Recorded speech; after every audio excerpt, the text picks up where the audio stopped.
Hi, I'm Bob Trask. This is our weekly reset. Thanks for being with me. And today we're going to talk about there is always a way. And there is always a way. I mean, I don't care what we're up against. I don't care how unbelievably dense that obstacle seems. There's a way. There is a way. There's a way around it. There's a way through it. There's a way under it. There's a way. There is a way. If we look back in history at our ancestors, you know, saber-toothed tigers and woolly mammoths and trying to feed a family living in a cave or somewhere and you pulling roots out of the ground. And life was just difficult, man, beyond difficult. Would you agree with me that life was just tough? And they overcame all those obstacles. They were able to make everything happen. I was with my cousin Brad. What's his name? Is not Brad. Come on, Bob. Anyway, I was with my cousin in Missouri, and we were looking for arrowheads. And oh my God, he's got the most incredible collection of arrowheads you ever saw. And so he took me out looking for arrowheads, and we were going along looking for arrowheads in this area. And I said, "Did they just always live right here?" And he said, "Oh no," he said, "after they soiled because they didn't have outhouses. Once they soiled the area and devastated the area sufficiently of game and fish or whatever, then they packed up and moved to a different area. And then that area healed. And so maybe after a year, they would come back to that area. But I just imagine how tough that was. And yet they got through it. You know what? They knew there was always a way. They knew that. They knew there was always a way. Every everybody up until today has always known there was a way. But here's what happened. Here's what happened. You and I and all the rest of our modern human family, we we don't have outhouses. We now have flush toilets. Thank God I grew up in the outhouse era. Thank God for flush toilets. We have flush toilets. We have running water. We have hot and cold running water.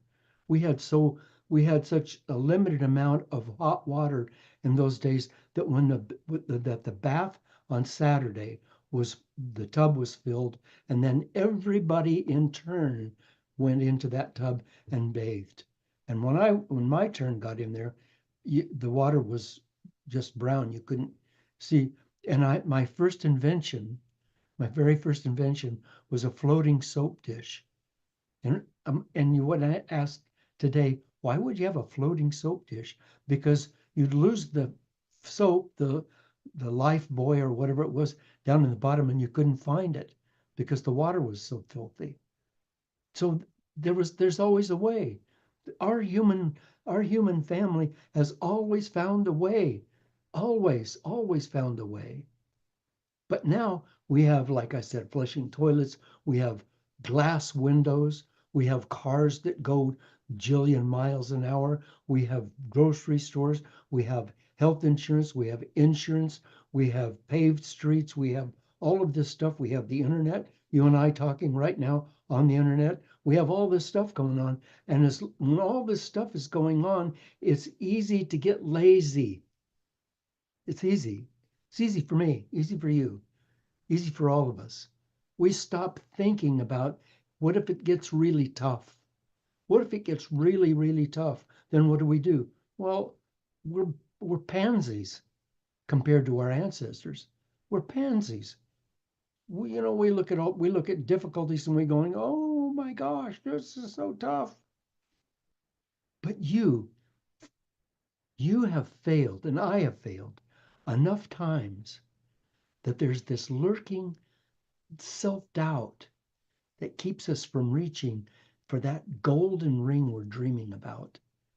That self-doubt comes from having failed again and again and again. And look at, we've all failed a jillion times. This morning, my brother-in-law Mike and I were watching some baseball video. And one of the things that occurred to me wasn't on that video, but it occurred to me that Babe Ruth, one considered to be one of the greatest baseball players ever lived, he hit 714 home runs in his career. 714 home runs. Nobody talks about the fact that he struck out over 1,500 times. Struck out over 1,500 times. He was a failure way more than he was a success. And you and I are the same way. We fail way more than we succeed. But if failure of any kind becomes um, becomes an identity, becomes who we think we are, well, then we're done. He made some great quote that I just would have to make it up, but it was something like, every time I come up at bat, it's another opportunity to win. And if I strike out, that's one less strikeout before I hit the next home run. I mean, that's my words, not his, but that's what he was obviously thinking. So Jane Goodall, who we all know who Jane Goodall is, such an amazing, amazing woman. She said, if you really want something and really work hard and take advantage of opportunities and never give up, you'll find a way. You'll find a way. Follow your dreams. When I was a boy, we lived in various housing projects. I never met my dad. He left when I was less than a year old, and I never saw him, never met him. I had a stepfather, but he was he was a long way a long ways from being a father figure. So when I was in I was really defensive, super defensive when I was a kid because I was so scared because I was so isolated, and so I fought. I fought and I fought and I fought, and I got kicked out of school continually for fighting. And I saw myself as a failure in every part of life. I had absolutely zero self confidence. Now we're talking about self confidence. And a moment ago, I talked about self doubt. Let's look at the two of those, self confidence or self doubt. Which will it be? Self confidence or self doubt? Do you know that I have the ability to change that? I have the ability to take the self doubt and turn it into self confidence. I have the ability to do that. You have the ability to do that. By the time I was 17, I was a high school dropout. I was sleeping on a cot in the back of a man's garage. I didn't have a home. I was working. I had a job. I was working for less than $1 an hour. If I had continued on that path, I might either have ended up homeless or in prison. A number of my fellow classmates ended up in prison. But one night, while I was sleeping in this guy's garage in the back, he came in and he had a record. In those days, we didn't have tapes. He had a record, and I had a little plastic record player that I borrowed from my sister, and I played this record, and it was by a guy named Dr. Ben Sweetland. You can find him online, and this particular record was on building mind power, and I listened to that and I said, this can't be real. He was saying things like, friend, you have the ability within you to accomplish anything you dream of. You just have to awaken that ability. I was going, are you kidding me? But I listened to that record over and over and over, and it went into my subconscious mind and it changed the way I thought. Didn't change my thinking. There's one thing to change your thoughts. It's another thing to change the way you think. I changed the way I thought. I mean, my life didn't turn around right then. I had a long ways. I was in a deep, dark hole. It took a long time to climb out of that hole, but step by step by step, I learned that there is always a way. And I realized that I was not a failure. I was not a loser. I learned that each one of us has a gift that no other person ever in history will have or has had. And I saw myself as a brand new person, and I realized that what made me different was also what made me valuable. What does that mean to you? What makes you different is also what makes you valuable. And you're different. You're really different. You're different. You're different than anyone that's ever lived. So my question is, do you try to be like other people? Do you try to stay up with society, wear the proper style of clothes, drive the proper car, say the proper things? And to some degree, that's really important because we are a family, aren't we?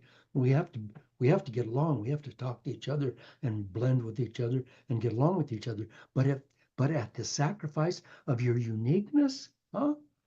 Oh, no way. No way. You are so special. You're the only one that's ever been. You, only you. There's never been, never will ever be another you. You're the only one. You're the one that we need.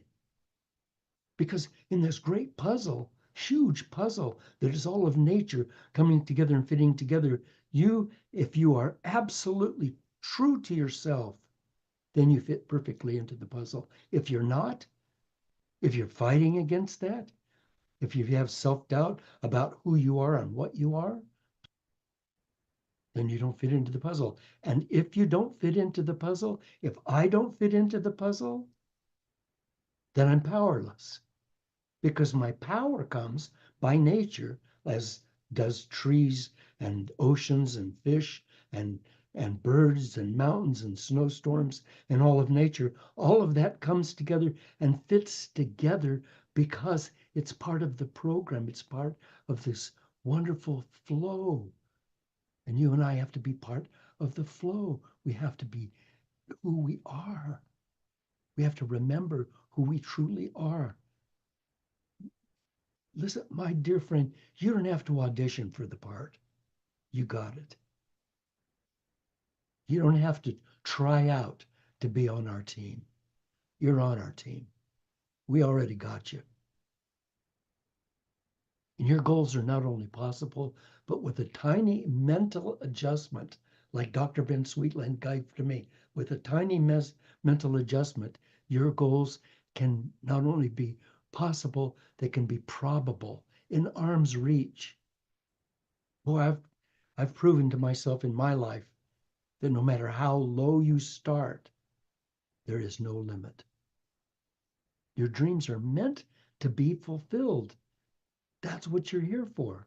Everything you ever wanted, everything is just on that, just on the other side of your fear. Just on the other, everything you've ever wanted. It's waiting. You can see this barrier between you and that thing. It's called fear. And incidentally, we're talking about these obstacles that keep us from moving forward. I'm too poor, too skinny, too fat, too old, too young, female instead of male, male instead of female, black instead of white, brown instead of white. Oh, baloney, baloney. It's inside of you. The power's inside of you. That the power's inside of you. It doesn't make any difference how old, how tall, how short, how fat, how skinny, male, female, Catholic, Buddhist, doesn't matter. You are the one that has come, and within you is the power and the wisdom to overcome. And that barrier, whatever it is, what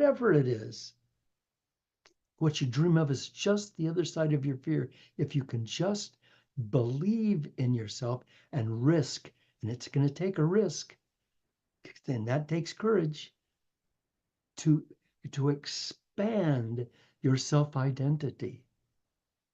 To expand your self-identity. How do I do that? I have to visualize what I want. I have to visualize that dream, that goal, that beautiful thing that's on the other side of my fear. I have to visualize that.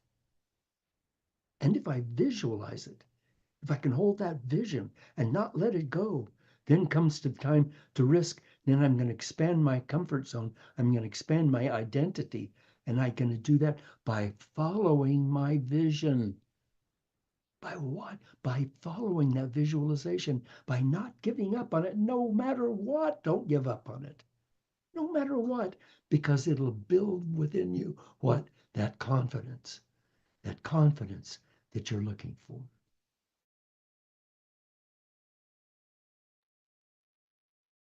So let's not give up. Let's not give up. Thich Nhat Hanh said, there is no way to happiness. Happiness is the way. There's no way to happiness. Happiness is the way. We can't come to that.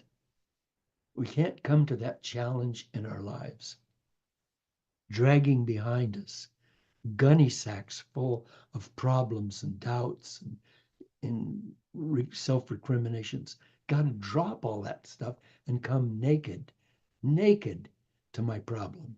Come to it naked. Come to it like an innocent child playing in in a flower garden. Come to it absolutely naked and filled with happiness. And Thich Nhat Hanh said, there is no way to happiness. Happiness is the way. So if you and I come to those ooh, seemingly impossible obstacles in our lives, when we come to those places, if we come to those with I'll do this, I'll overcome it. I'm strong, I'm tough, I'll make it happen. Or then we're just making the problem bigger. We're just we're just making the wall taller. But if we come to it with joy in our hearts, that's faith. When I take that risk, when I take that risk to expand my self identity, when I take that risk, when I follow that vision, when I follow that visualization, and I'm going to make this thing work for me, if I come to it with happiness, that means I come to it with faith. This is going to work out. I don't know how it's going to work out. I'm just going to keep working at it. I'm not going to give up, and it's going to work out. It's going to work out. It's going to work out. It always has and it always will. Look back in your life. Look back. Look back at all of the times when you thought, "Oh man, I don't know how I'll ever get through this. Oh God, this is just the worst. I don't know how I just I just got a divorce, or my mate just died, or I can't pay my rent, or my car broke down and I don't have any money, and I just got in a wreck and the guy that hit me is not insured. I mean, how am I going to get past this? I mean, uh, forget about all that. How am I going to just come to the problem with faith in your heart and keep working at it, working at it, working at it? Life's work. That's the word. That's our life's work. And too many people, the minute they hear the same name work, they go, "Oh my God, oh," and they give up. They give up because they feel like failures, not because they're lazy. It's not because they don't want to work. Those people that you see on the streets, it isn't that they don't want to work. They've lost confidence in themselves. They've come up against that barrier and they have nothing inside that says, I can get past it. They've forgotten our ancestors and what they went through. They just, they've been judged. They've tried and failed. They've been told they weren't enough. And that great self identity has been corrupted by experiences that have caused them to have erroneous thinking about themselves. Can you and I dare to imagine just for a moment that you and I are both geniuses? Like you're a genius. That's absolutely true. Buckminster Fuller said every child is a genius until he's 6 years old. I won't talk about what happens when you're 6 years old. I think you already know that. But imagine that you have a gift and a talent that can bring you pure joy every day in your life. And what if everybody you met had put you up, inspired you, everybody that you'd ever met in your whole life, then you can easily imagine having the confidence to rise above any situation that comes your way, right? Satchel Paige, great baseball player. Shoo, great pitcher. Satchel Paige said, never let your head hang down. Never give up and sit down and grieve. Find another way. Think about that.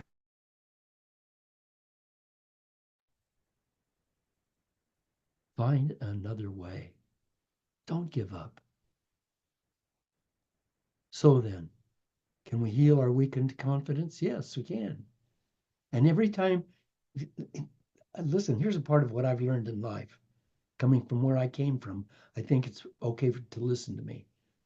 Is that every time you lift someone else up by inspiring them, by supporting them, by supporting their dreams, every time we do that, we are mutually inspired and supported.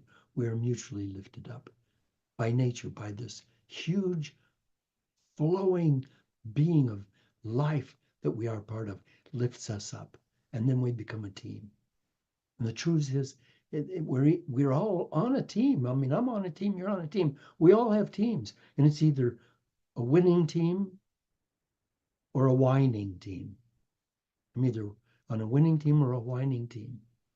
And I choose.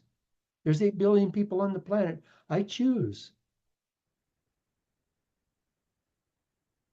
This week, in a basketball game between the New York Nets and the Indiana Pacers, with only 3 minutes left in the game, the Pacers were losing by 17 points. 17 points with 3 minutes left in the game. If you've watched any basketball, you know what that means. But the Pacers didn't give up. The Pacers didn't give up. Their coach said, their coach, God, I think he's just such an amazing guy. He said, keep working the game. Keep working the game. 3 minutes. The Indiana Pacers did something that's never been done in basketball before. They got 23 points against the mighty New York Nets. They got 23 points. 23 points in those 3 minutes. Harriet Beecher Stowe said, never give up, for that's just the place and time that the tide will turn. Never give up. Whatever you're doing right now, whatever you're thinking right now, whatever problem you're facing in your life right now, whatever you'd like to be, do, or have that you feel blocked in, never give up. For that's just the place and time that the tide will turn. Vince Lombardi, great football coach, reminded us that winners never quit and quitters never win.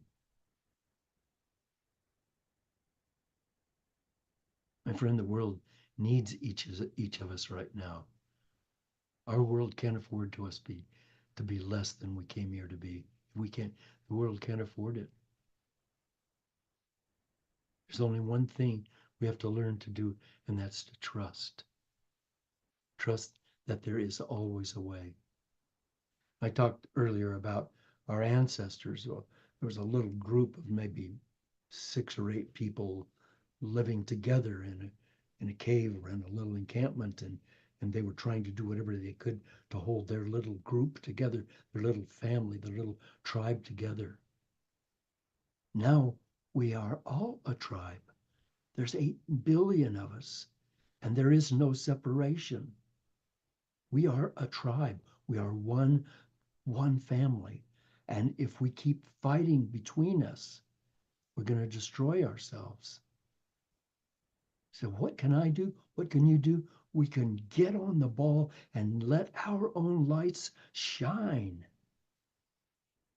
Don't get defeated by some silly thing called, oh, I can't, or I shouldn't, or oh, nobody will let me. Nobody's going to stop you. Just be it. Just do it.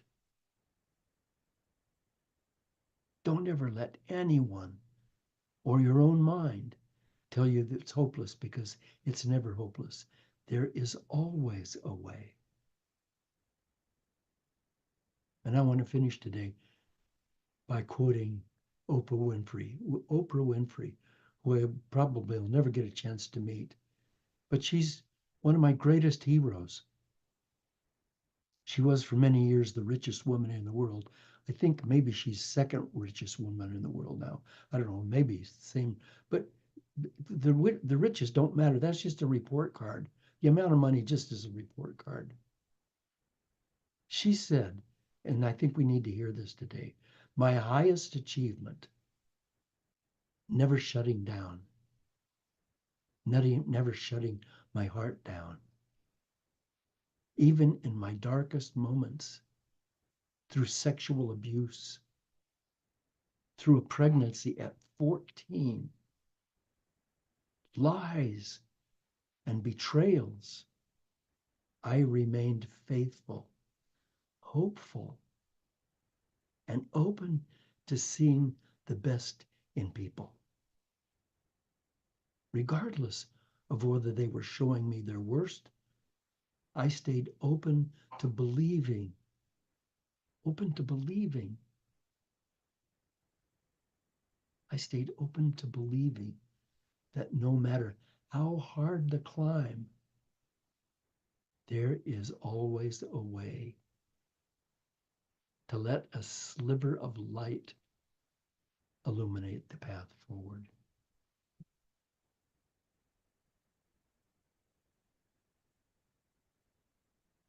I'm talking to you today because I feel really concerned about our world,